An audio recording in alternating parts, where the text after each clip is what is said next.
Récemment, dans ma newsletter dédiée à la photographie culinaire, je vous ai demandé de m'envoyer une photo RAW, une de vos photos culinaires RAW, pour que je les retouche pas à pas. C'est ce que l'on va voir dans cette vidéo.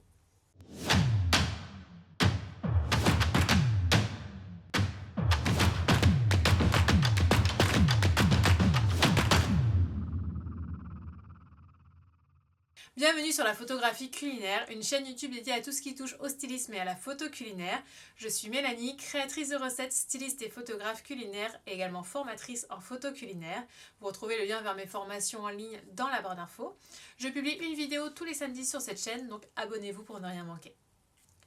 Alors, j'ai sélectionné quelques-unes des photos que j'ai reçues. Donc, j'avais dit que j'en prendrais 3, finalement, je vais en prendre 4, je pense. Et on va voir comment je les retouche pas à pas. Petit aparté sur ma newsletter sur la photographie culinaire. C'est une newsletter où je vous partage pas mal de conseils sur comment développer son activité autour de la photographie culinaire.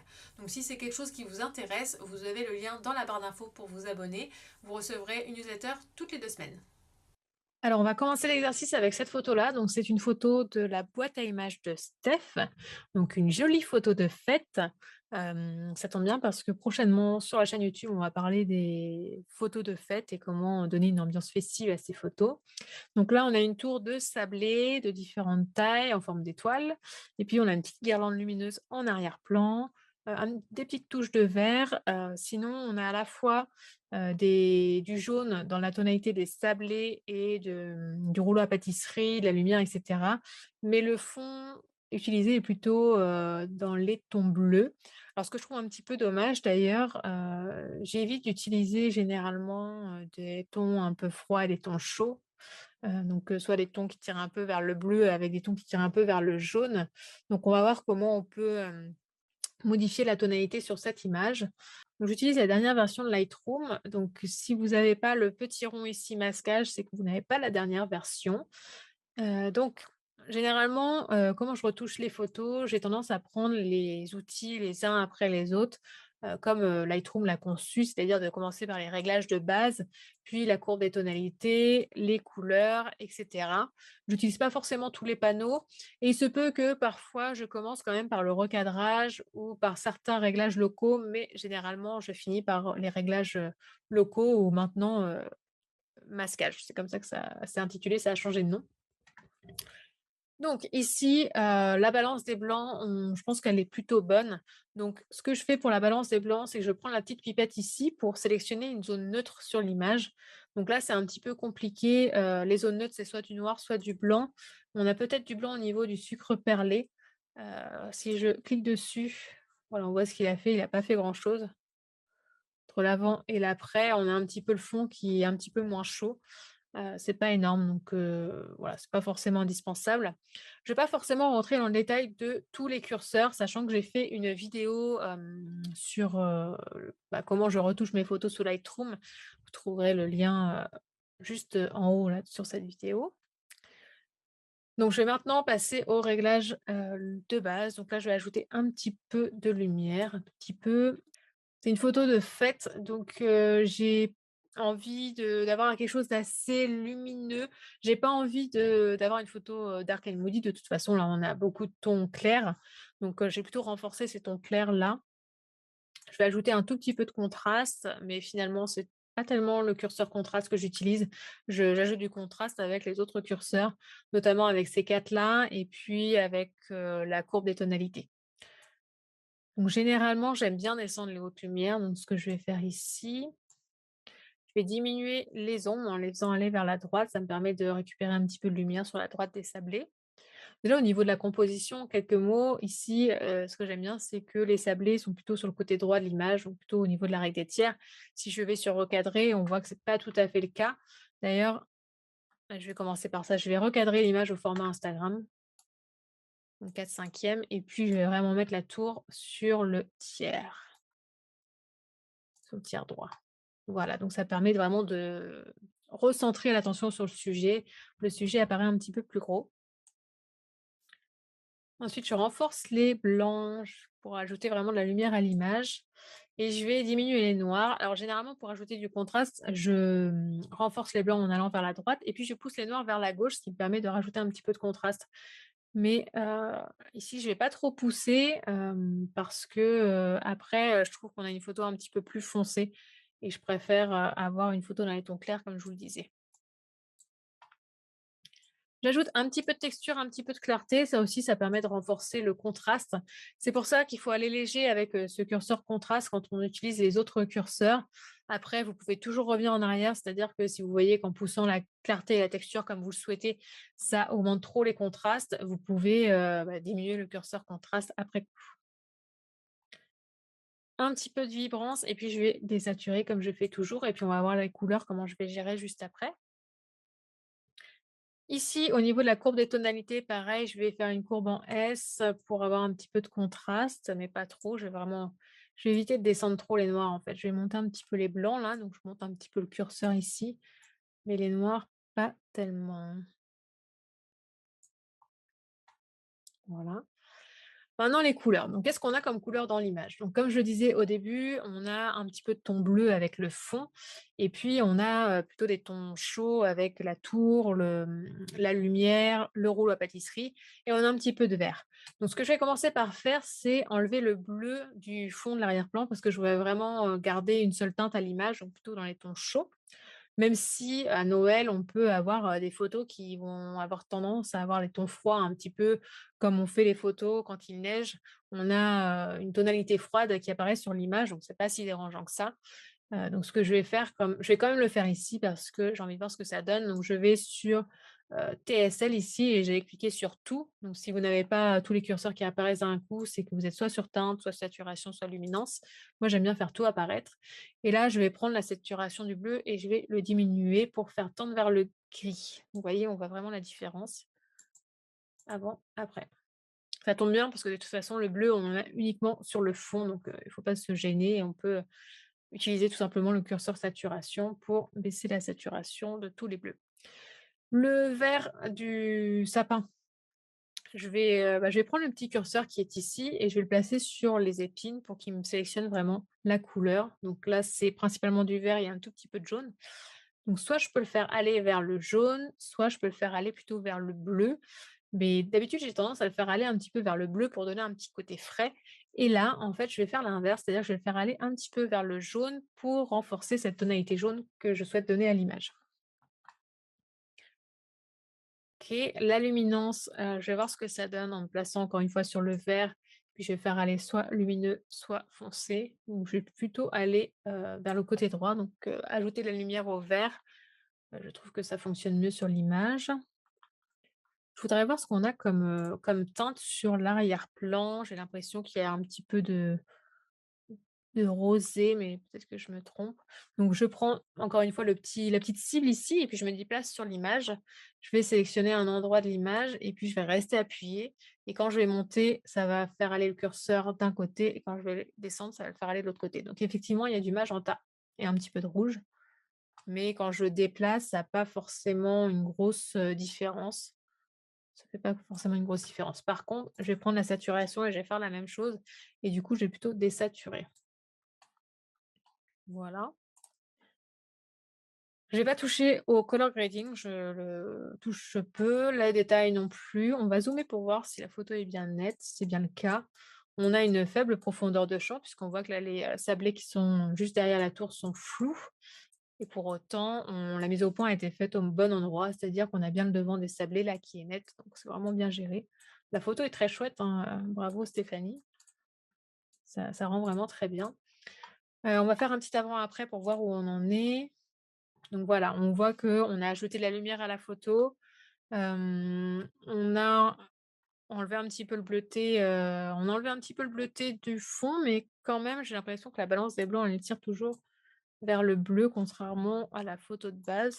Je vais peut-être pousser un petit peu vers le jaune pour avoir une photo un petit peu plus chaude et encore une fois, il y a jamais de bonne ou de bon ou de mauvais choix, j'ai envie de dire. C'est très personnel la retouche, tout comme la photo. Là, moi, je fais une retouche, mais si ça se trouve, je prends la même photo une semaine plus tard et je fais la retouche, je vais faire une photo complètement différente et une autre personne va faire une photo complètement différente. Donc ça ne veut pas dire qu'il y en a une qui est plus belle que l'autre. Après, il faut éviter de d'aller trop dans les excès, sur les curseurs, de toute façon ça, sinon ça peut faire peu naturel. Mais là, on pourrait très bien donner plutôt un ton froid à l'image ou un ton chaud. Moi, j'ai choisi de faire plutôt le choix, plutôt ton chaud, mais encore une fois, c'est comme ça que j'ai envie de le faire aujourd'hui. Ce ne sera pas forcément le cas dans une semaine ou dans un mois ou dans un an ou ou avec une autre personne. Bah, écoutez, pour cette photo-là, je vais m'arrêter là. J'ai pas forcément envie de faire de réglages locaux. On a une photo qui est correctement éclairée. Voilà pour l'image. Ce qu'on va faire, c'est qu'on va comparer par rapport à l'image de Stéphanie. Donc elle m'a envoyé également sa photo finale. Donc voilà la photo finale de Stéphanie à gauche, la mienne à droite. Donc on voit qu'on a une retouche vraiment complètement différente. Stéphanie, elle a vraiment poussé les couleurs. Je pense qu'elle a bien saturé pour faire ressortir le bleu et le rosé du fond. Elle a aussi appliqué du vignettage pour vraiment recentrer, le regard sur l'image et on a une image qui tend vraiment vers le bleu. Bon, alors il y a un recadrage qui est différent. Moi, j'ai vraiment recadré au format 4/5, mais elle, elle est restée sur le format original. Ce qui enfin voilà, si c'est pour mettre sur un blog, c'est tout à fait légitime ou en story. Moi, je c'est vrai que je retouche beaucoup de mes photos en 4/5 pour Instagram et moi, j'ai finalement une photo qui est assez désaturée. On va vraiment avoir des tons, très neutres, très clairs. Donc vraiment 2 photos différentes et encore une fois, il y a pas de bon ou de mauvais choix. Passons à la photo suivante. Donc cette photo, c'est une photo des douceurs d'Adonis que vous pourrez retrouver sur Instagram. Je vous mettrai le lien des profils Instagram dans la barre d'infos. Donc ici, on a un super, bundt cake au citron apparemment. Il y a aussi un petit peu de vert. Il y a peut-être un petit peu de menthe dans cette image ou peut-être de l'origan, non? Je ne sais pas ce que c'est ça comme feuille. On dirait des feuilles d'origan ici, plutôt des feuilles de menthe. On a des tonalités plutôt dans les tons verts, dans les tons, marron, bois, donc vraiment quelque chose qui laisse, une impression de naturel. Ici, on a pas mal d'espaces négatifs, donc la première chose que je vais faire, c'est que je vais recadrer parce que je trouve que, l'espace négatif ici, il est trop important. Enfin, en plus, il est vraiment vide pour le coup. Rappelez-vous, l'espace négatif, c'est pas forcément du vide, ça peut être, juste, des choses qui soient floutées ou des choses qui ont peu d'intérêt, mais qui permettent de raconter une histoire. Donc je regarde au format de 4/5. J'ai envie de voir cette photo, ce qu'elle donnerait, avec une rotation, si on la met dans l'autre sens. Non, ça marche pas. Parce que c'est vrai que moi, je mets rarement les sujets en haut là comme ça, je préfère les mettre en bas, à gauche ou à droite. Ici, ça me paraît bizarre en fait d'avoir l'espace négatif qui est en bas, mais après c'est, une question d'habitude, je pense.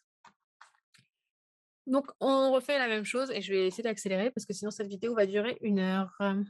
Donc ce que je vais faire, c'est que je vais prendre la petite pipette là, je vais cliquer sur le blanc du glaçage pour faire la mise au point automatique. Je trouve qu'il allait un peu trop vers le rose, donc je reprends le curseur et je le fais aller un peu vers le vert et puis je trouve aussi que l'image est un peu froide. Je préfère regarder ce côté chaud, surtout qu'on a du bois. Le bois, ça fait vraiment une ambiance un peu, chaleureuse, donc on va garder ce côté chaud. Ensuite, je vais ajouter un petit peu de lumière. J'ajoute souvent de la lumière aux photos RAW, alors après ça dépend des réglages que vous faites, mais je sais que moi, j'ai tendance à sous-exposer mes images et à récupérer un petit peu de lumière après au moment de la retouche. Les hautes lumières, vous voyez, quand je vais à droite, je perds complètement du détail ici au niveau du glaçage, alors que quand je vais à gauche, bah, je récupère tout ce qu'il y a sur le glaçage. Donc là, en l'occurrence, des fleurs séchées, je pense. Et du coup, le blanc paraît un peu moins blanc que quand je vais vers la droite. Donc pour cela, pour éviter cela, je vais déplacer le blanc un peu à droite, mais sans exagérer. Si vous cliquez ici, sur l'histogramme en haut à droite, ça vous permet d'afficher l'écrêtage des hautes lumières. Ça vous permet d'apparaître en rouge les zones qui sont, cramées. Donc vous voyez qu'il y a ici sur la cuillère, une petite zone cramée, ici aussi, ici sur le pinceau aussi et vous voyez que si je pousse trop le blanc, bah, tout de suite ça me fait des aplats cramés et là c'est pas bon. D'avoir des toutes petites zones comme ça, c'est pas dérangeant, mais faut faire attention. Vous avez la même chose ici en cliquant, à gauche, c'est pour afficher l'écrêtage des ombres et ça vous fait apparaître en bleu les zones qui sont, bouchées, donc c'est-à-dire où il y a plus de détails dans les zones sombres, dans les zones sombres, voilà, dans les ombres et autres. Hem, Niveau des ombres justement, tiens, je vais donner un petit effet moody à cette photo pour changer par rapport à l'autre. Donc cette fois-ci, je vais renforcer les ombres et puis je vais ajouter un petit peu de noir et on va venir jouer après avec, les outils de masquage. J'ajoute un petit peu de texture de clarté comme d'habitude Alors, je pousse un petit peu la vibrance, mais je désature. Et après, on va jouer couleur par couleur. Ici, je vais placer mes 3 points et je vais faire un petit test. Ce que je vais faire, c'est que je vais remonter l'extrémité gauche et descendre l'extrémité droite pour ajouter un petit effet mat à l'image. Voilà. Et donc là, on va jouer sur les différentes couleurs, principalement du jaune et du vert. Donc le vert, je vais le faire légèrement aller vers la droite pour donner un petit côté frais à l'image. Je vais par contre le désaturer, j'ai envie de le désaturer un petit peu. Dans le style Dark and Moody, on a souvent des couleurs qui sont désaturées. C'est rare qu'on ait des couleurs très pétantes. Et je trouve que le vert, là, est quand même très présent. Au niveau de la luminance, je vais plutôt réduire parce que pour le style Dark and Moody, on évite d'ajouter trop de lumière. Le citron, je vais prendre le petit curseur. Alors, d'ailleurs, je me demande ce que c'est comme citron, ça. Ah, c'est un citron vert zesté, je pense. C'est un citron zébré. Je pense parce qu'il a été zesté. Donc je me place sur le citron et je vais plutôt le faire tendre vers le vert. Vous voyez, là, si je vais complètement à l'extrémité, ça me fait vraiment un vert pétant. Finalement, je trouve que ça impacte pas trop le gâteau. On voit que ça touche l'assiette et les différents verts. Donc je vais pouvoir faire tendre le jaune légèrement vers le vert. Alors je vais pas trop au max. Ça me permet d'ajouter un petit peu de vert à l'image. Là, quand je modifie l'orange, en fait, ça joue tout de suite sur le gâteau et sur le bois.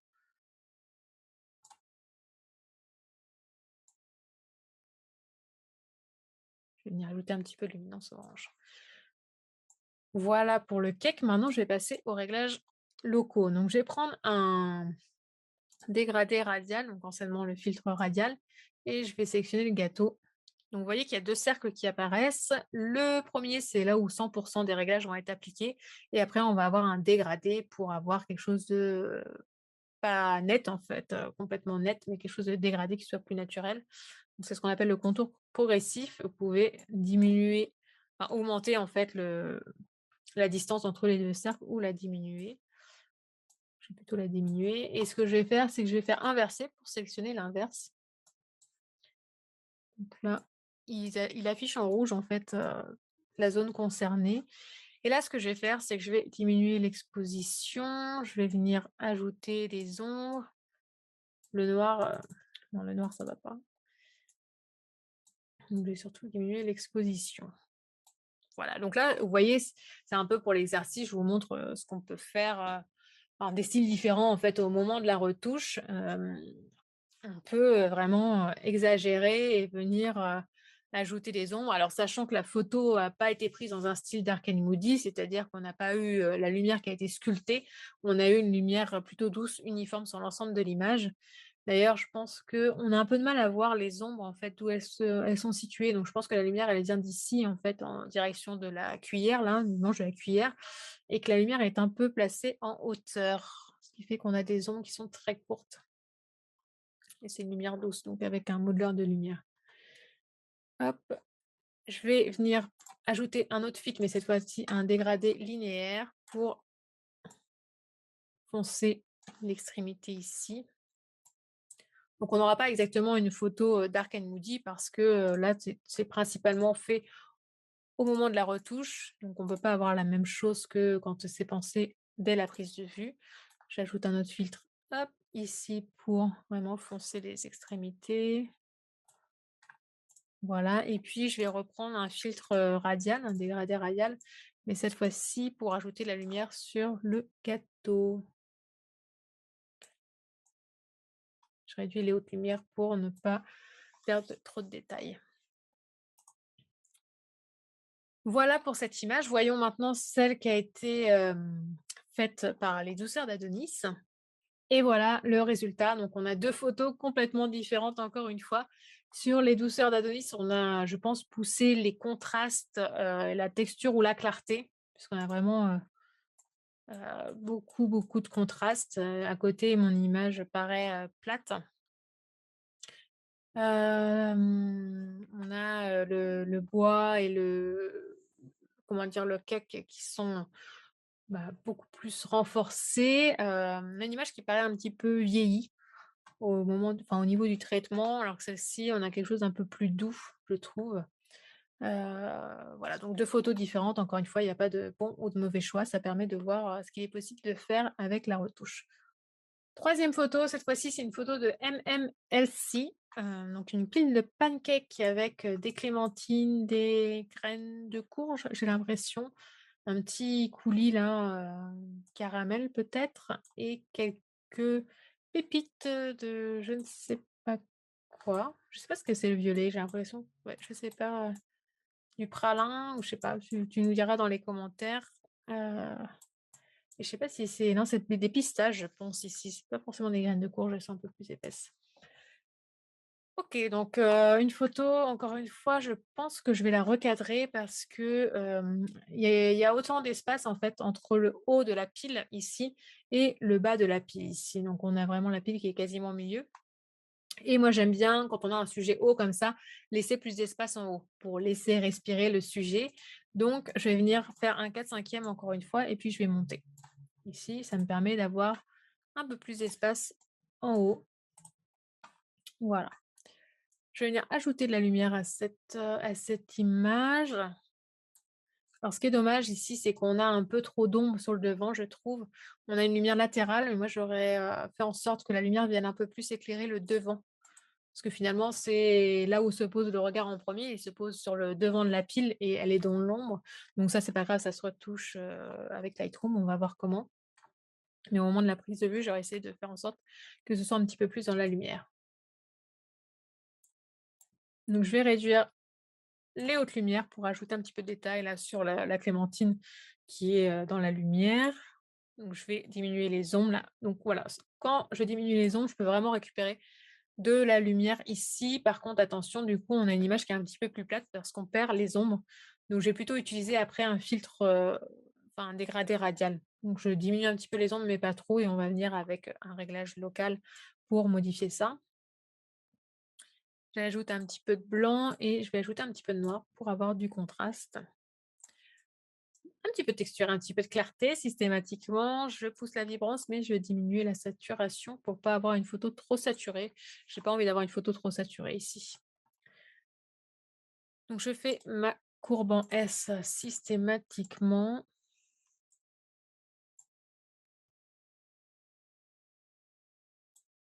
Et je vais également remonter les extrémités pour avoir ce petit côté moody. Au niveau des couleurs, alors le vert ici, pour moi, il attire trop l'attention, surtout qu'on a une seule touche qui est ici, on ne retrouve pas ailleurs, donc c'est un petit on va dire que c'est pas assez équilibré selon moi. J'aime bien sur la photo que tout soit équilibré, que ce soit au niveau des couleurs, au niveau des espaces vides et pleins, de l'occupation de l'image. Et ici, pour équilibrer l'image, il aurait fallu ajouter un petit peu de vert par ici, par exemple. Là, on en a qu'ici et du coup, l'image penche sur le côté gauche au niveau de la couleur. Donc pour éviter cela, soit je prends le petit curseur, la petite cible ici, et puis je vais pousser le vert plutôt vers le jaune. Mais du coup, ça suffit pas parce que j'ai l'impression qu'il y a du turquoise aussi là-dedans. Voilà. Et puis, ce que je vais faire, c'est que je vais désaturer un petit peu donc le vert et le turquoise pour qu'on voit un petit peu moins. Et je vais sans doute augmenter la luminance pour que ça attire un peu moins le regard. Ouais, voilà. Donc, je peux pas complètement désaturer parce que si je désature, ça fait quelque chose de gris. Ça va pas, hein, on reste sur un végétal, donc il faut que ça reste une couleur naturelle. Mais on enlève un petit peu la touche de lumière, la touche de vert, pardon. Surtout qu'on a un fond qui est vraiment dans les tons, orangés, un petit peu comme la pile de pancakes, donc on va rester un petit peu dans ces tonalités-là. Le orange des clémentines, je vais, prendre la petite cible et je vais voir si je peux modifier la couleur. Donc je vais pas la faire tendre vers le vert, hein, ça va pas bien, mais par contre je vais enlever un petit peu la saturation. Je trouve qu'elles sont un petit peu trop saturées par rapport à la couleur de la pile de pancakes. Et la luminance, je vais ouais, pas trop la modifier, peut-être un petit peu augmenter, mais ça suffit. Je vais pas toucher au reste, donc au reste, on a la netteté. Ah si, je vais ajouter un petit peu de vignettage. C'est vrai que c'est quelque chose que je fais très régulièrement, je ne l'ai pas encore fait jusqu'ici et donc pour cela, je pousse le gain vers le côté gauche et le milieu également vers le côté gauche pour avoir le vignettage, pas seulement aux extrémités, mais qui rentre un petit peu plus vers le centre. Ça permet de concentrer le regard sur le sujet qui est là au milieu. Ça ne me dérange pas d'ailleurs que le sujet soit, quasiment au milieu. D'ailleurs, on va faire en sorte qu'il soit vraiment au milieu, quitte à pousser le côté, symétrie. Parce que là, je trouve que ça fonctionne bien pour, ce type de sujet. Donc je vais prendre le dégradé radial et je vais me mettre là où on est dans l'ombre et je vais ajouter de la lumière. Hop, ajouter un petit peu de lumière, pas trop et je vais diminuer les ombres, voilà.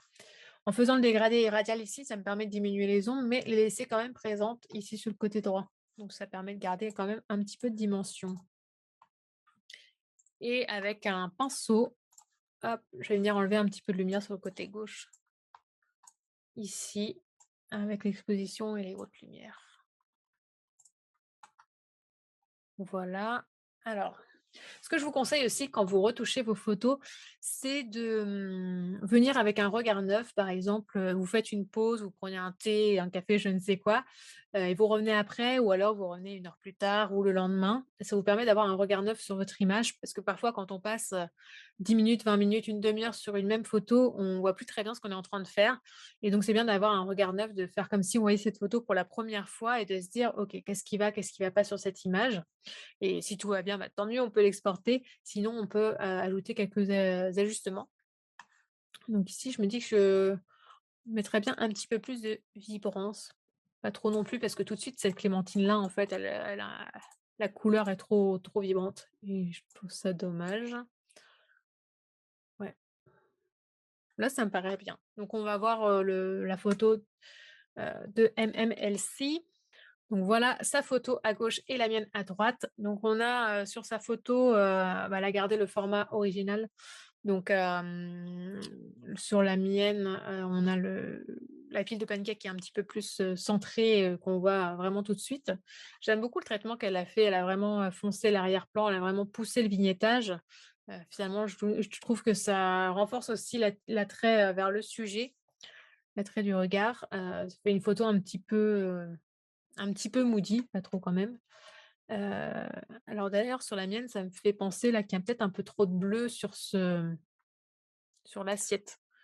Donc pour ça, ouais, non, je vais pas toucher la température, en fait, je vais venir enlever les bleus ici, au niveau de la saturation.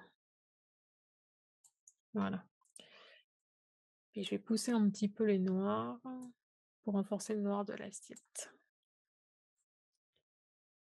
Donc voilà, sa photo et la mienne et on passe à la quatrième et dernière photo. Donc il s'agit d'une photo de bûche de Noël des gourmandises de Ya.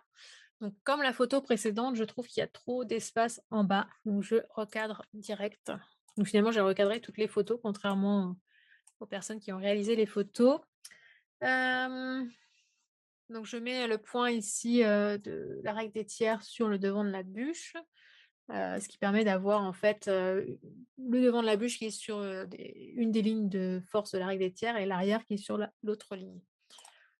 Ce qui est un peu dommage ici, c'est qu'on a le fond, le fond qui, gondole, enfin qui comment dire? Rebique un peu, qui remonte. Ce qui fait qu'on a une ligne d'horizon qui n'est pas droite. Ici, c'est à peu près droit, mais là, ça remonte et du coup, là, ça pose problème, enfin, je trouve. On va essayer de masquer ça avec un vignettage. C'est un petit peu dommage. Alors ça, c'est souvent le cas quand on roule ces fonds. Alors c'est pour ça que moi, je les stocke vraiment à plat dans une pochette à dessin. Parce qu'on peut avoir, voilà, ce genre d'effet, qui est pas top. Sinon, on peut, poser une bouteille, quelque chose, sur le fond là, hors cadre pour, qu'elle soit bien à plat, pour que le fond, je vais y arriver, soit bien à plat. Alors, au niveau de la balance des blancs, je pense qu'on est pas mal. De toute façon, j'ai pas trop de zone neutre sur l'image, donc ça va être compliqué de la faire en automatique.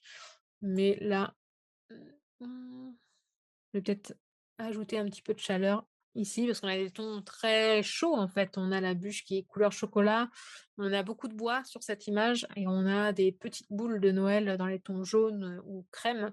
Donc on a plutôt une image à dominante chaude. Donc on va essayer d'enlever le bleu de l'image. Je trouve que l'exposition, elle est bien. Je vais peut-être un petit peu diminuer, voilà, pour avoir un petit côté moody. Je vais réduire les hautes lumières pour récupérer du détail sur la bûche, pour m'assurer qu'il n'y ait pas de zone cramée, notamment au niveau des noisettes ici qui sont blanches. On peut avoir ce problème-là quand on a une photo assez sombre avec quelques touches blanches. On peut avoir les touches blanches qui soient cramées. Là, si j'appuie sur l'écrêtage des crêtes, on n'a pas le souci. L'écrêtage des crêtes, hein, l'écrêtage des hautes lumières. Je vais réduire un petit peu les ombres, mais légèrement. Les blancs, je ne vais pas y toucher. Et les noirs, je vais les diminuer un petit peu pour ajouter du contraste. J'ajoute un tout petit peu de texture et de clarté, mais vraiment pas beaucoup parce que là, je veux qu'on garde quand même le côté lisse de la bûche, vraiment avec le glaçage là, qui est parfaitement lisse. La vibrance et la saturation, je n'y touche pas. Je vais venir faire mon habituelle courbe des S en remontant et descendant les extrémités.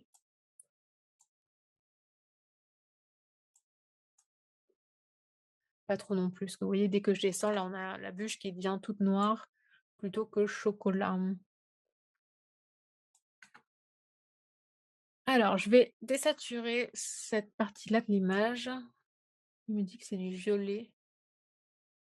Ouais, je vais en mettre un petit peu moins. Voilà, il me fait descendre le bleu et le violet. Ça tombe bien parce qu'on reste vraiment dans les couleurs chaudes. Cette boule-là aussi, là, le jaune est peut-être un peu trop jaune. Donc, je vais désaturer un petit peu. Et je vais pousser la luminance plutôt côté gauche.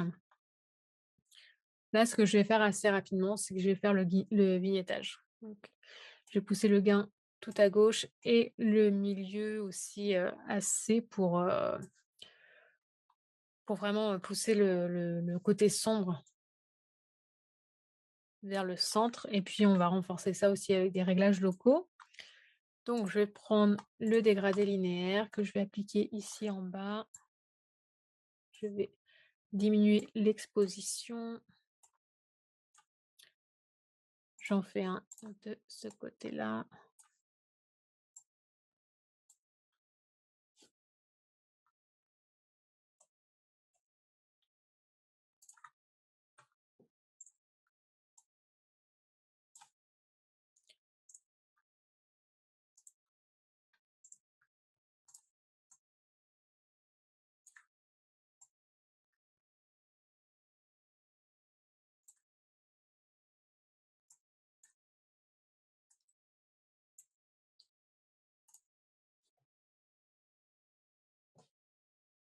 Je vais prendre le pinceau et je vais ajouter aussi des petites touches de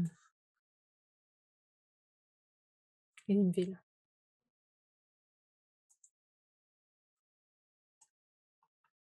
Je vais ajouter un petit peu d'ombre ici, là, sur le devant de la bûche, là où arrive la lumière, un petit peu sur l'arrière-plan.